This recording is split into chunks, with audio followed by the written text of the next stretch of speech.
In this video, we will discuss about the application of Johnson's behavioral model in nursing process. Straight away, we will move on to the case scenario. Patient named Mrs. James is aged about 72 years. She got admitted to the hospital on 28/3/2020. She is a widow. She has two children. They live away, and she belongs to Christian religion. Languages known to her is Hindi and English. Her occupation is she is a volunteer worker, and she is interested in gardening, and she is active in clubs, and she got diagnosed as left-sided CBA. Come to the chief complaints. She is a left-handed person, and her left-sided weakness is the main problem. And coming to the personal and social history, she lives in her own home. Now she is admitted in a 4-bedded room in the hospital, and she frequently reports difficulty in sleeping in the hospital. Until she was hospitalized, she slept 6 to 7 hours, and she complains about incontinence all the time. She needs assistance in bathing and feeding, and she misses her friends, and she describes herself as a mess, and she believes in independence and likes to interact with the same age people. So when we are move on to the nursing care plan, we will be having 5 columns as like assessment, nursing diagnosis, planning, implementation and evaluation. So coming to the assessment column, here we have to focus on the behavioral subsystem and identify the disturbance in structure and function of subsystem or a discrepancy in the behavioral functioning. So as in the assessment column, we have to write which subsystem of the individual is affected, or whether in which subsystem the patient is having a discrepancy. So here, according to this scenario, the affiliative and dependency subsystem is affected. And here we can write the justification for the assessment can be written as like this. Mrs. James has no family support and affection. Her mobility is limited.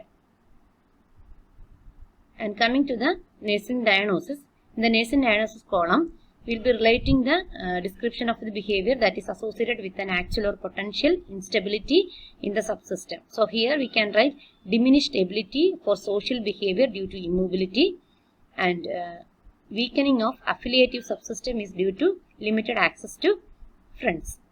Coming to the planning phase, focus on the identification of short-term and long-term goals in the system or subsystem by modifying or changing the behavior. So here we can write the long-term goal as diminish in the effects of hospitalization and immobilization, and the short-term goal is preserve and strengthen the relationship with the friends to encourage and enhance caring about others.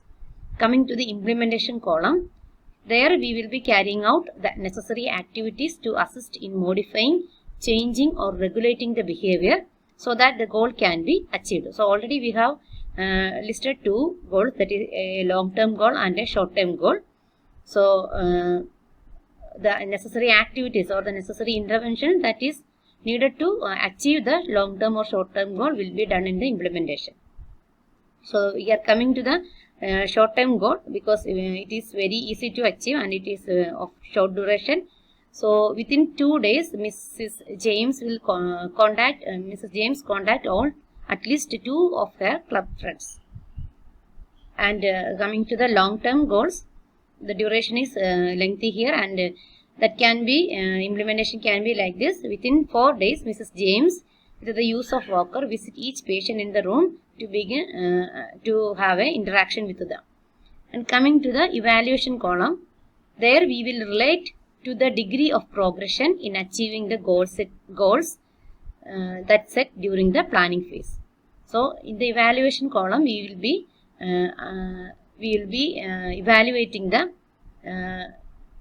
goals which has been planned, which has been set. That is a long-term or short-term goal which has set during the planning phase, and how the progression achieved after the implementation. So here Mrs. James, coming to the evaluation of Mrs. James, she called her dear friends, and Mrs. James, she visited each client in the room and spent some time with them. So that the long-term and short-term goals have been achieved for the patient. So this is the way of writing nursing care plan by applying the Johnson's behavior model. You have to focus on the subsystem, which is the subsystem affected in the particular patient, that has to be highlighted, and you have to justify with the evidence in the assessment column. And nursing diagnosis has to be relate the description. Nursing diagnosis description has to relate with the behavior that is associated with the instability in the subsystem. And if planning the goal, the planning phase, we can plan the short-term and long-term goals, and implementation will be based on the short-term and long-term goal. The implementation will be carried out, and the evaluation is based on the planned or set goals, which is done in the planning phase. Coming to the summary of the model, Johnson's behavior model is a model of nursing care that advocates the fostering of efficient and effective behavioral functioning in the patient to prevent illness. Here, Johnson's considering patient as a behavioral system which is composed of 7 behavioral subsystems, and each subsystem has 3 functional requirements. They are protection, nurturing, and stimulation. So when there is an imbalance in each of the subsystem, in any of the subsystem, results in disequilibrium. So here the nurse's role is to assist the client to return to the state of equilibrium by intervening into the disequilibrium of the subsystem and maintaining the equilibrium in the system. Thank you.